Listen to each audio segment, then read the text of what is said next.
Senhor, Tu tens sido o nosso refúgio, de geração em geração. Antes que os montes nascessem e se formassem a terra e o mundo, de eternidade a eternidade, Tu és Deus. Tu reduzes o homem ao pó e Tu dizes: tornai, ó filho dos homens, pois 1000 anos aos Teus olhos, Senhor, são como o dia de ontem, que se foi. É como a vigília da noite. Tu os arrastas na torrente, são como um sono. É como a relva que floresce de madrugada ela viceja e floresce, porém à tarde ela murcha e ela seca. Porque nós somos consumidos pela Tua ira e pelo Teu furor, nós somos conturbados diante de Ti, Senhor. Pusesses as nossas iniquidades, e sob a luz do Teu rosto os nossos pecados ocultos. Pois todos os nossos dias se passam na Tua ira, acabam-se os nossos anos como um breve pensamento. Os dias da nossa vida sobem a 70 anos, ou havendo vigor a 80. Neste caso, o melhor deles é canseira e enfado, porque tudo passa rapidamente e nós voamos. Então quem conhece, Senhor, o poder da Tua ira e também a Tua cólera, segundo o temor que Te é devido? Ensina-nos a contar os nossos dias, para que alcancemos coração sábio. Volta-te, Senhor, até quando? Tem compaixão dos Teus servos, sacia-nos de manhã com a Tua benignidade, para que cantemos de júbilos e nos alegremos todos os nossos dias. Verso 15: alegra-nos por tantos dias, quanto nos tens afligido, por tantos anos, quanto suportamos a adversidade. Aos Teus servos apareçam as Tuas obras, e aos Seus filhos a Tua glória. Seja sobre nós a graça do Senhor nosso Deus. Confirma sobre nós as obras das nossas mãos. Sim, confirma a obra das nossas mãos. Amém e amém. Deixa a sua Bíblia aberta, vamos orar. Pai, em nome de Jesus, diante da Tua presença nós estamos, e mais uma vez queremos ser tocados pela Tua palavra, desafiados por esse texto aberto. Todos nós que estamos aqui, o nosso coração, Senhor, está aberto para ouvir a Tua palavra. A nossa oração é a oração do salmista, que disse: uma vez falou Deus e 2 vezes eu a ouvi. Que possamos ouvir com o ouvido físico, mas também agasalhando a Tua santa palavra no nosso coração. É a nossa oração para a glória de Jesus Cristo. Toda a igreja diga amém bem alto. Amém, irmãos? Amém. Amém. Pode tomar assento com a sua Bíblia aberta, em nome de Jesus. É muito importante, eu e você nessa noite, a gente ouvir as pessoas mais velhas. Aquelas pessoas que já caminharam, já andaram com Deus durante muito tempo, que tiveram experiências com o Senhor, aquelas pessoas que já passaram pelo tribulum da luta, da perda, da dor, do sofrimento, mas que no obstante permaneceram firmes, olhando sempre para esse Deus bendito, que é o agente da nossa base, da nossa esperança, do nosso amor. Quando a gente abre, por exemplo, os saltérios, a gente gosta muito de observar os contornos da alma humana, o grito do coração, a impotencialidade do ser. O Salmo nos aponta para um caminho de inflexão, onde eu posso observar a mim mesmo no espelho de Deus. O salmista, no Salmo 90, ele trabalha algumas questões que são muito importantes a gente refletir nesta noite de Santa Ceia, para a nossa própria vida. É um salmo ontológico, está falando do ser. É um salmo muito antigo, é o mais antigo de todos os salmos. É o salmo que foi escrito não por um neófito, um jovem, uma pessoa de meia idade, mas por um homem experimentado por Deus, que durante 40 anos viveu no Egito, na gordura do Egito, nos palácios do Egito, foi criado aos pés dos intelectuais do Egito. Ele era filho da filha de Faraó, que durante todo esse tempo, ele talvez pensou que ele poderia ser alguma coisa, talvez um sucessor, talvez alguém muito influente em toda aquela estrutura do Egito, que era o maior poder militar, bélico da época, intelectual. Mas Deus vai trabalhando com este homem, e de repente esse homem está no deserto em vez de estar no palácio, está dormindo no relento em vez de estar dormindo numa cama bem amaciada. Esse homem agora não é mais servido pelos seus empregados, mas ele tem que batalhar pela sua própria comida. Ele agora vira um trabalhador, ele agora vira um pastor, ele agora é um anônimo na história. Ele fica 40 anos no deserto, e ali no deserto Deus vai lapidando a vida deste homem. Deus vai trabalhando no coração deste homem. Ele vai levando de um lado para o outro as ovelhas, que nem dele é, mas é do seu sogro Jetro. Para um lado ele leva, para outro onde tem alimento, onde tem água. Ele é um pastor de ovelhas. Durante 40 anos, este homem, ele vive uma vida solitária, isolada de tudo aquilo que o mundo aplaude, de tudo aquilo que o mundo acha importante, mas que agora, no novo momento dele, na nova fase dele, ele está compreendendo que ele não é nada. Se lá no Egito ele achava que ele era alguma coisa, agora no deserto, quando Deus leva a gente para o deserto, quando Deus quer trabalhar comigo, com você no deserto, quando Deus quer nos depurar lá no deserto, quando Deus quer mudar algumas coisas da nossa alma, nossa mente, nosso coração, Ele vai lapidando o ser humano, que é você e eu. Ele vai arrancando de nós os espigões da alma, da mente, né? Os nossos serpenteados, as nossas manias equivocadas, hereditárias até. E Deus vai trabalhando, lapidando.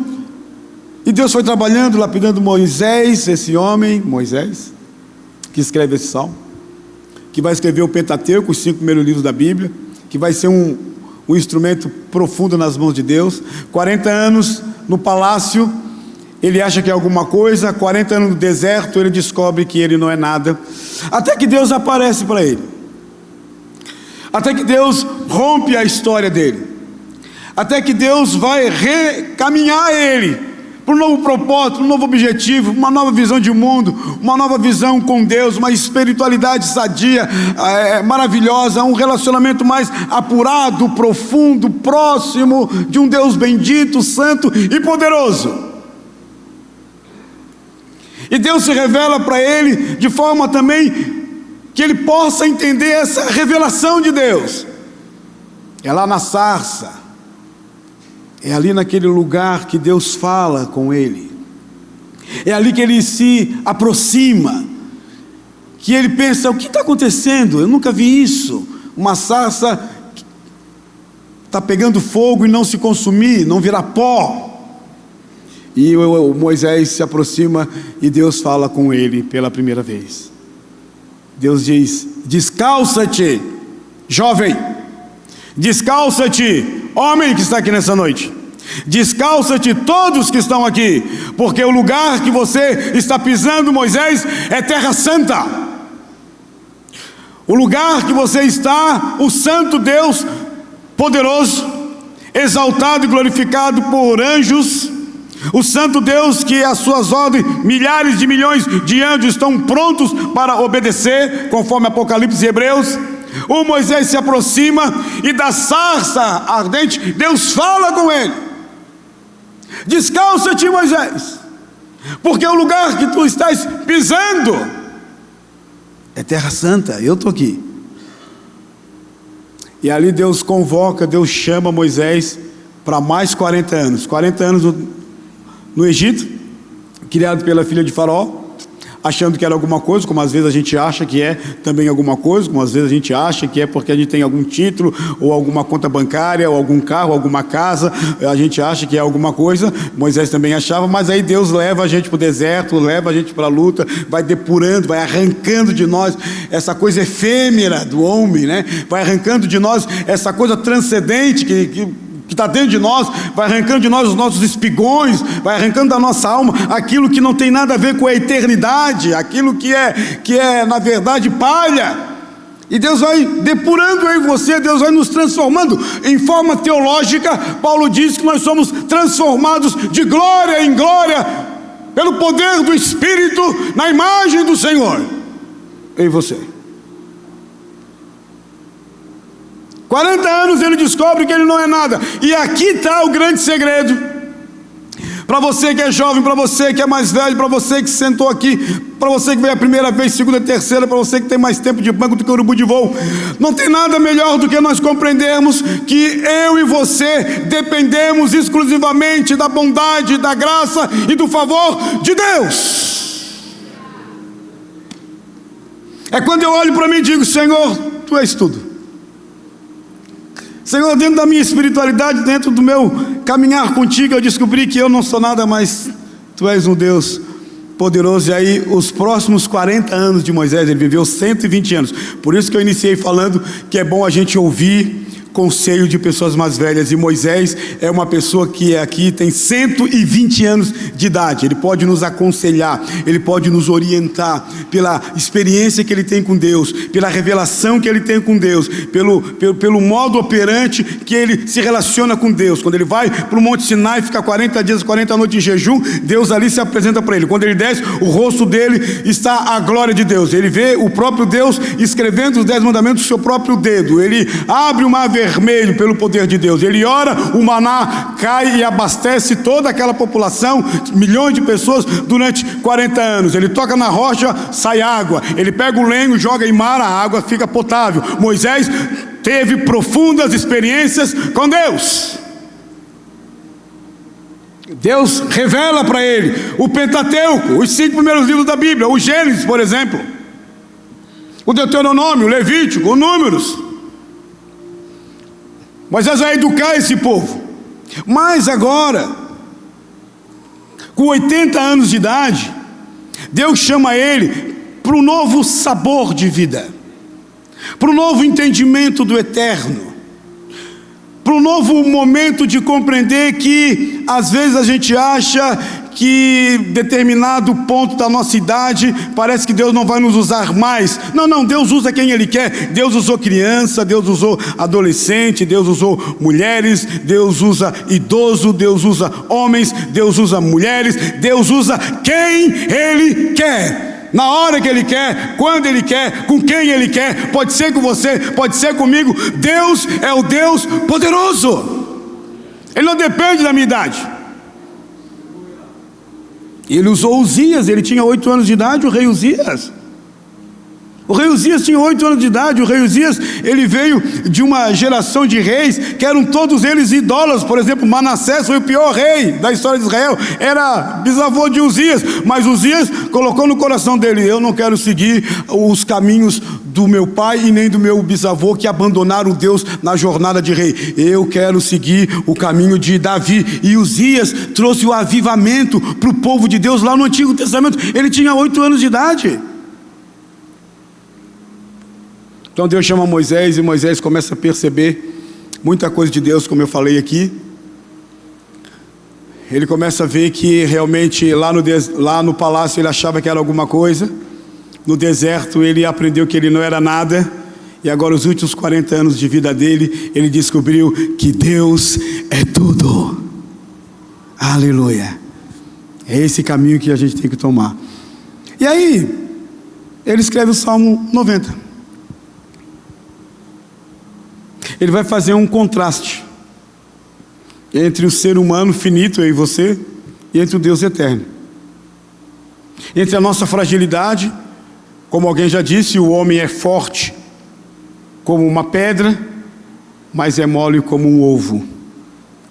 Ele vai fazer um contraponto entre aquele que é eterno, imutável, grande e poderoso, comigo e com você, que somos frágeis, que os anos vão se passando, o corpo vai cambaleando, a idade vai chegando, a gente vai cansando. Ele vai contrapondo o Deus que é imutável, que não muda, comigo e com você, que somos totalmente mutáveis, a gente vai mudando a todo momento. E aí ele começa dizendo uma coisa importante aqui para nós no culto de Santa Ceia. Ele diz assim: Senhor, olha na sua Bíblia, tem uma vírgula aí. Ele separa tudo. É Adonai, Senhor. Ele coloca Deus no devido lugar que Deus deve estar. Ele ensina para nós e para todos os que estão lendo o Salmo, que Deus é aquele que vem em primeiro lugar. Ele diz: Senhor, Tu tens sido o nosso refúgio. Não é a minha conta bancária, não está aí conta bancária, vírgula. Não, é Senhor, vírgula. Não é a minha conta bancária, não é os meus estudos, não é nada, é Deus. Senhor, Tu tens sido o nosso. Ele vai usar uma linguagem figurada, porque Deus é eterno. Refúgio, um lugar onde eu me abrigo, um lugar onde nos momentos de dor, de crise, de vendaval, de tempestade, eu posso me refugiar, eu posso me esconder, eu posso me proteger. Aonde que eu me protejo? Aonde que eu vou me refugiar? Segundo Moisés, em Deus. Senhor, Tu tens sido, não é só o meu, não é só o teu, mas é o nosso, de todos que estão aqui, de todos que creem em Deus, de todos que amam a Deus, de todos que colocam Deus em primeiro lugar. Senhor, Tu tens sido o nosso refúgio.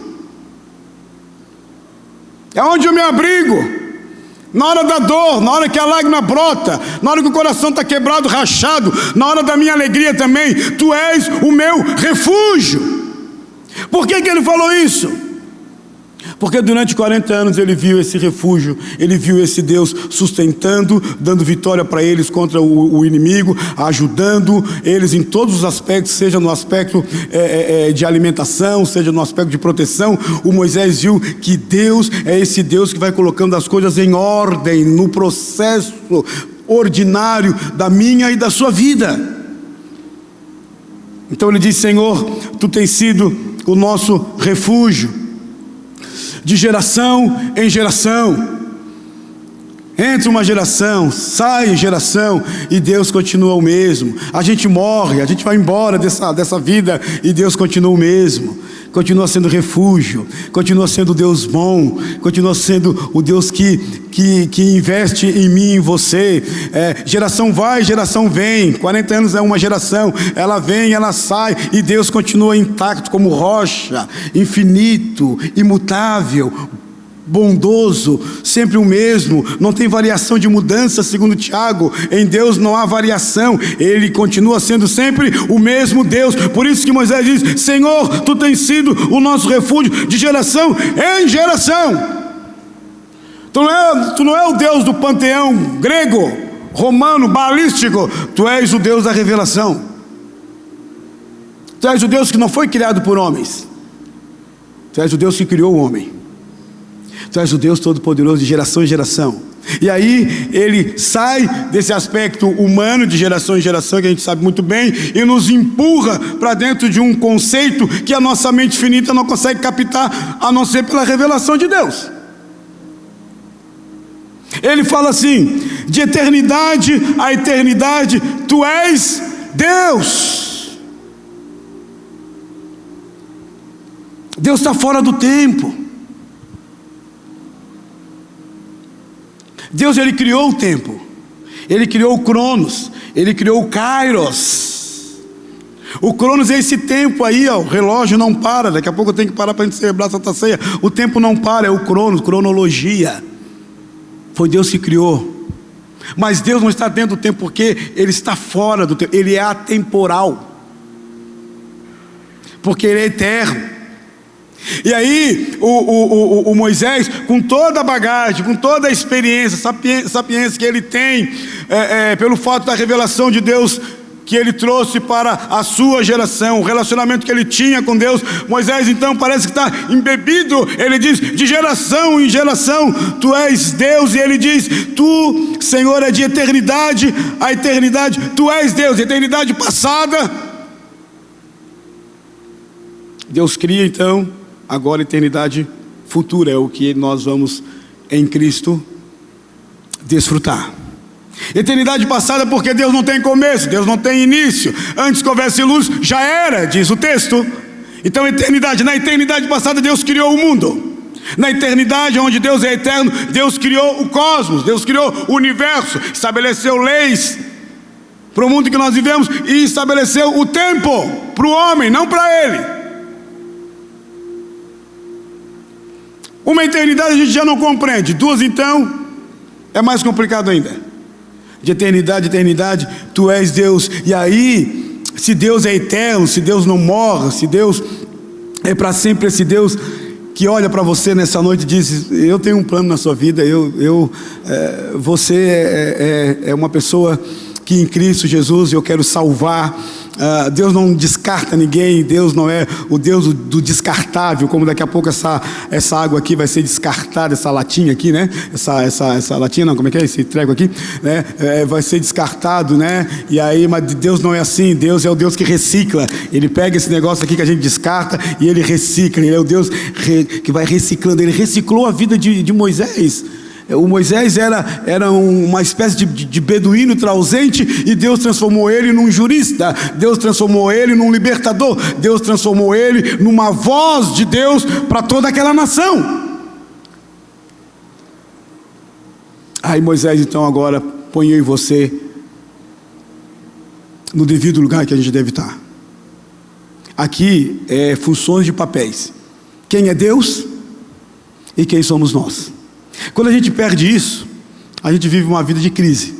Quando a gente acha que a gente é meio pequenos deuses, ou a gente acha que a gente faz coisas que Deus não pode fazer, a gente começa a ter crise. Quando a gente sabe bem os papéis, esse papel aqui é meu, esse papel aqui é de Deus, então a nossa vida cristã, ela é mais leve, mais tranquila, ela é marcada por sabedoria, porque quem é Deus? Deus é esse Deus aqui, refúgio. Deus é esse Deus aqui que criou o mundo. Ele diz assim, ó, antes que os montes nascessem, se formasse a terra, né? O Moisés está tão cheio de Deus que ele troca a ordem da criação. Se você for ir para Gênesis, capítulo 1, lá em Gênesis não aparece primeiro os montes, não aparece primeiro a terra, aparece o que aparece lá. E disse Deus, haja luz, parece isso. Mas o Moisés está tão cheio de Deus aqui, tão embebedado com a glória, com a potência desse Deus maravilhoso, que ele diz assim, antes que os montes nascessem, ou tu formasse a terra e o mundo, de eternidade a eternidade, tu és Deus.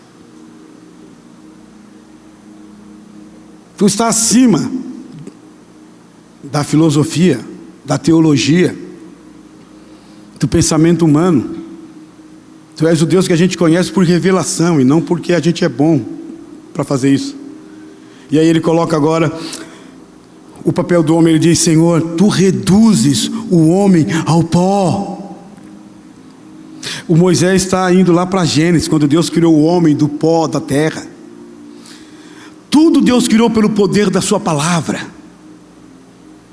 E disse Deus, haja, e tudo começou a ser criado. Mas o homem, no sexto dia, não foi criado pelo poder da palavra de Deus. O homem foi esculpido pela matéria-prima que Deus já tinha criado, que era a terra. Deus criou o homem, o Adão, Deus esculpiu o homem, soprou nele o seu ruach, o seu espírito, o homem se torna então alma vivente. O homem é a imagem de Deus, tem capacidade de pensar, de decidir, de sentir. Ele é um ser moral, cognitivo, ele é uma pessoa que vai reproduzir a glória de Deus no mundo. Então Deus criou o homem do pó.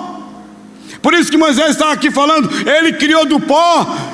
E o Jó falou, do pó eu vim, mas eu volto para o pó. Ou seja, nós somos finitos. Não adianta você ter orgulho.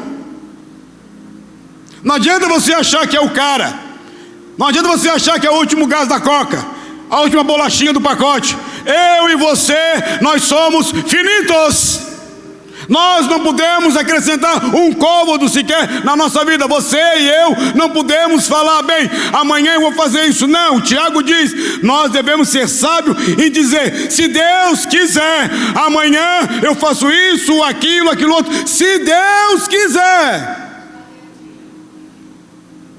Então ele reduz o homem ao pó, e ele diz assim para todos: tornai filho dos homens, porque 1000 anos aos teus olhos são como o dia de ontem que se foi, é como a vigília da noite, Senhor. Tudo vai passando rapidamente. Ele diz, tu os arrasta na torrente, são como um sono. Ele está falando do homem. Ele está usando figuras de linguagem para falar do antropológico, do homem, do ser que é eu e você. Ele usa figuras para a gente compreender que nós somos pó, para a gente compreender que 1000 anos para Deus é como nada. Mesmo que você viva 100 anos, o Moisés viveu 120 anos, foi como um sopro.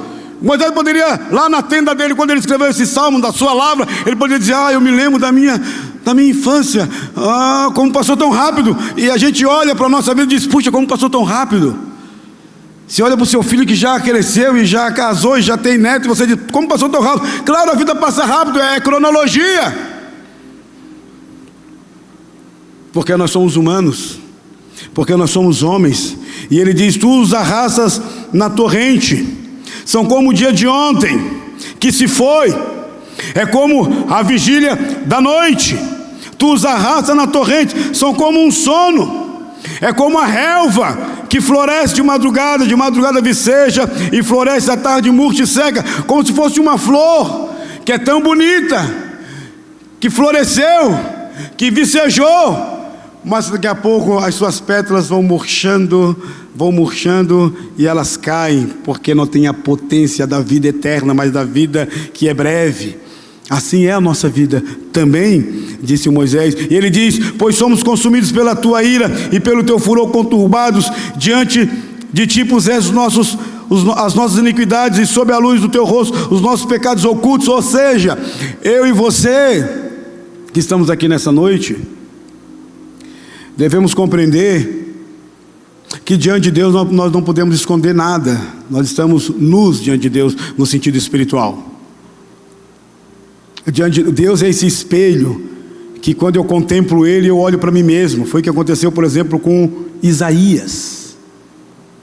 Quando Isaías viu que tinha um problema muito sério na nação, ele correu para o templo, e lá no templo, a Bíblia diz que no capítulo 5, Isaías dizia assim, ai das nações, ele usa mais ou menos uns 7 ais no capítulo 5, ai.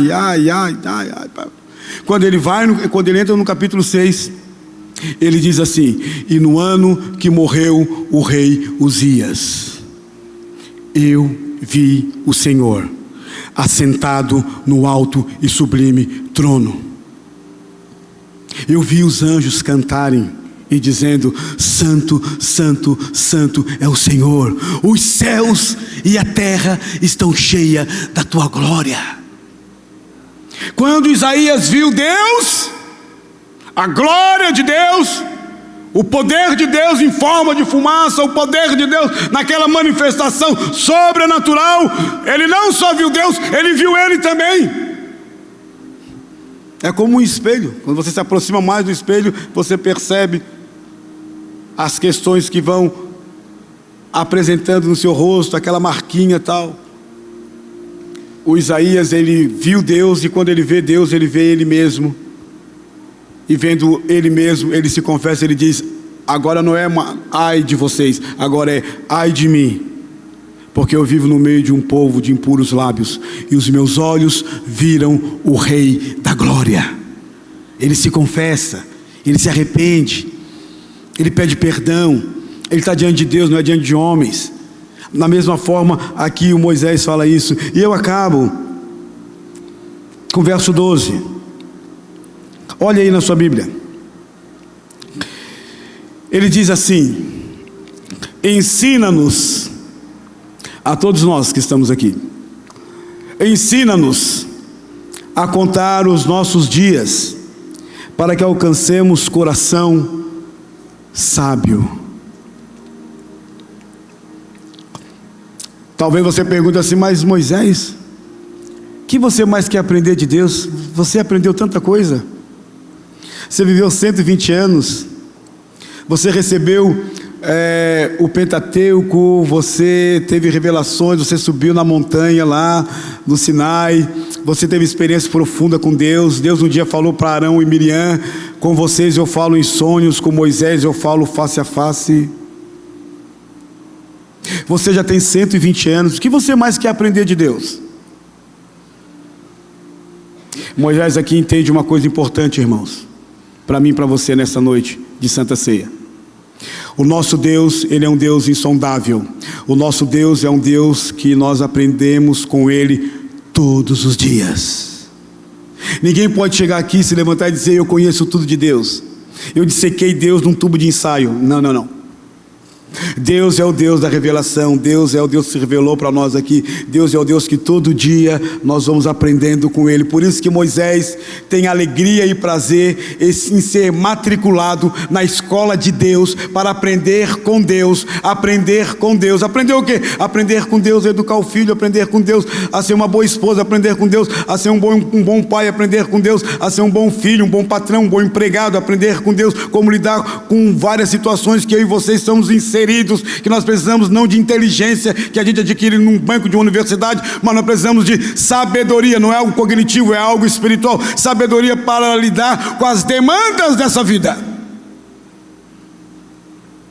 Por isso que esse homem, Moisés, ele escreve esse ponto aqui de reflexão e inflexão para mim e para você, dizendo: Carlos, você, todos que estamos aqui, devemos fazer essa oração. Ensina-nos, eu quero aprender. Eu quero aprender contigo, Deus. Lá no dia a dia, lá na arena da vida, lá quando a gente acaba o culto aqui, eu vou para minha casa, ou eu vou sei lá para onde. É lá que eu quero aprender contigo, é lá que eu quero ser matriculado na escola de Deus, que não tem diplomação. Na escola de Deus você não recebe diploma, porque todo dia você está aprendendo lições e mais lições de Deus. Você não está aprendendo com um professor, você não está aprendendo com um mestre, com um didasco, você está aprendendo com o Deus Todo-Poderoso. Então Moisés nos ensina a eu e você nessa noite nos matricular na escola de Deus e pedir para Deus: Deus, me dá sabedoria. E o Tiago diz que ele dá sabedoria de graça para todos nós. E Provérbios diz que o princípio do temor é a sabedoria. O Moisés, ele pede sabedoria para Deus, coisa que eu e você devemos sair nessa noite aqui e dizer: Senhor, me ensina todo dia como é que eu devo lidar com essa situação. Talvez algum problema, um hematoma lá no meu casamento, um problema lá na minha família, um problema aqui e tal. Como é que eu vou lidar com isso? Com a minha razão, com o meu sentimento, ou com a tua sabedoria? Geralmente quando a gente lidar com os problemas com a sabedoria de Deus, a gente tem mais habilidade para lidar com os problemas, a gente tem mais flexibilidade para lidar com os problemas, a gente fica mais solto, mais leve quando a gente usa a sabedoria de Deus. Por isso que Moisés, ele acaba nos ensinando e falando: ensina-nos a contar os nossos dias, para que alcançamos coração sábio. E ele ora, e deve ser a minha oração e a tua: volta-te, Senhor, volta, te apresenta de novo aqui, Senhor, se derrama sobre nós, volta, Senhor, até quando? Tem compaixão dos teus servos, diz Moisés. E ele fala: sacia-nos de manhã, já de manhã cedo. já me sacia, ao ponto de eu não querer mais nada deste mundo. Porque alguém que está saciado, ele não quer mais nada, porque ele já está cheio de Deus. Então as coisas desse mundo, para ele, é como nada. É igual alguém que vai, por exemplo, numa pizzaria. Alguém já foi em rodízio de pizzaria aqui? Acho que já, né? Se bem que está tudo caro, né? O rodízio de ovo, alguém já foi? Né? Tá caro também o rodízio de ovo, né? Quando você vai num rodízio de churrasco e você come e tal, e aí você está saciado. Será que você para depois de comer bastante carne, um pouquinho arroz, um pouquinho de alface, bastante carne, né? Saciado. Será que depois você, passando por um prensadão, você vai parar para comer? Quem vai parar para comer? Levanta a mão que eu quero orar. Porque você está com problema aí, irmão. Você está saciado, você vai passar pelo prensadão, você vai passar por qualquer estabelecimento que vende alguma coisa para comer, você vai passar e vai para casa direto tomar um chá. Por que você não para? Porque você está saciado. Da mesma forma, no mundo espiritual é a mesma coisa. Eu não paro para olhar para esse mundo não me atrai mais, esse mundo não me ganha mais. Sabe por quê? Porque eu estou saciado de Deus. Deus, Ele me preenche, Deus, Ele me enche. Então eu não preciso de bagatela nenhuma deste mundo. Qual é o problema das pessoas hoje? Elas não são saciadas de Deus, e aí então elas começam a beliscar comidas aqui e acolá. Mas se eu estou saciado dessa porção, como diz o salmista, de Deus, eu não preciso de mais nada. Moisés acaba dizendo: sacia-nos de manhã com a tua benignidade, para que cantemos. Nós somos a comunidade do canto, a comunidade da expressão, a comunidade do louvor, da adoração, para que cantemos de júbilo e nos alegramos todos os dias da nossa vida, mesmo na dor. A alegria do Senhor, disse o Neemias, é a nossa força. A alegria eu não compro na esquina, eu não compro a alegria no mercado. A alegria é um fruto do Espírito. Moisés fala para que cantemos de júbilo e nos alegremos todos os dias. Alegra-nos por tantos dias quanto nos tens afligido, por tantos anos quanto suportamos a adversidade. Ele não está negando a adversidade, ele não está negando a dor, ele não está negando que às vezes a gente sofre. Jesus também não negou isso. Ele falou: no mundo vocês vão ter aflições, mas tem bom ânimo, eu venci o mundo, e a minha vitória é a vitória de cada um de vocês aqui. Nós vamos ter dificuldade, nós vamos ter problemas, só porque nós já somos mais do que vencedores, como disse o apóstolo Paulo na sua epístola aos Romanos, muito mais que vencedores, por conta que Cristo venceu por mim e por você. E por fim eu acabo dizendo, Moisés ora e diz assim: seja sobre nós a graça do Senhor, o nosso Deus. Que a graça de Deus, irmãos, esteja sobre a minha vida e sobre a tua vida, em nome de Jesus. Que você, quando for pegar o pão e o cálice, possa ter esse temor, dizer: Senhor, que bênção, eu estou saciado de Ti, eu não preciso de mais nada. O Senhor me sacia, o Senhor me alegra, o Senhor é o meu refúgio, o Senhor é aquele que coloca nos meus lábios um novo cântico, o Senhor é aquele que enxuga as minhas lágrimas. Refúgio é aquele que está próximo, é aquele que se preocupa. O Moisés não colocou um Deus que está lá longe, e nós estamos aqui se quebrando nessa aldeia global de 8 bilhões de pessoas, e Deus não está nem aí. Não, o Moisés coloca um Deus que Ele está presente, está bem aí perto de você. É o Deus que se preocupa comigo e com você. Louvado seja o nome do Senhor.